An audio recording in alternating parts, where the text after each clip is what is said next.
Hello everyone, মোৰ নতুন এটা ভিডিঅ'লৈ আপোনালোক সকলোকে স্বাগতম জনাইছো দেই।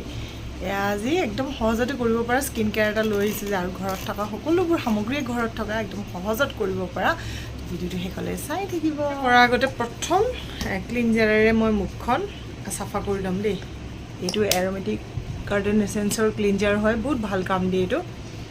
আপোনালোকক আগতেও মই বহুত ভিডিঅ' দেখুৱাইছো।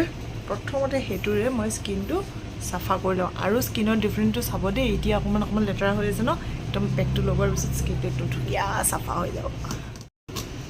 এইটো এটা বাউল লৈছো, তাতে প্ৰথমে ল'ম এয়া অকণমান কফি, 2 টকীয়া পেকেট দেই।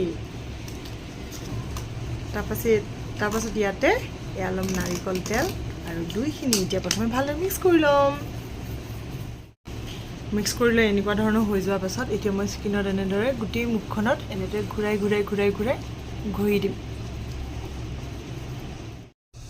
এয়া ধুনীয়াকৈ ঘূৰি মুখখন ধুই আহিলোঁ। দেখিছেনে অকণমান ডিফাৰেন্সটো চাফা লাগিছে। এতিয়া একেবাৰে শেষৰ পেকটো বনাম দেই।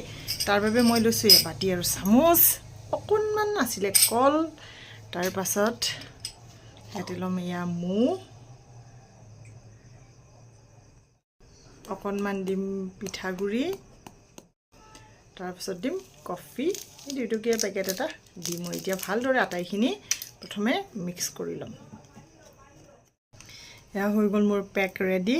একদম সহজতে নহয়নে বাৰু, তুমি ঘৰত পোৱা বস্তুৰে ধুনীয়াকৈ এতিয়া পেকটো মই মুখত লগাই দিম।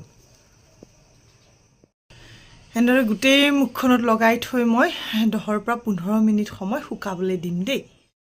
এয়া ধুনীয়াকৈ ধুই মেলি আহি মই পুৰা মইশ্চাৰাইজাৰ লগাই দিলোঁ আৰু দেখিছেনে স্কিনটো ডিফাৰেন্সটো একদম আৰম্ভণিত আৰু এতিয়া একদম ধুনীয়াকৈ চাফা হৈ গ'ল। একদম সহজতে কৰিব পৰা, আপোনালোকেও কৰি চাবচোন দেই। আৰু যদি মোৰ ভিডিঅ'টো ভাল লাগে লাইক কৰি দিব। নেক্সট ভিডিঅ'ত লগ পাম। আজিলৈ বাই বাই।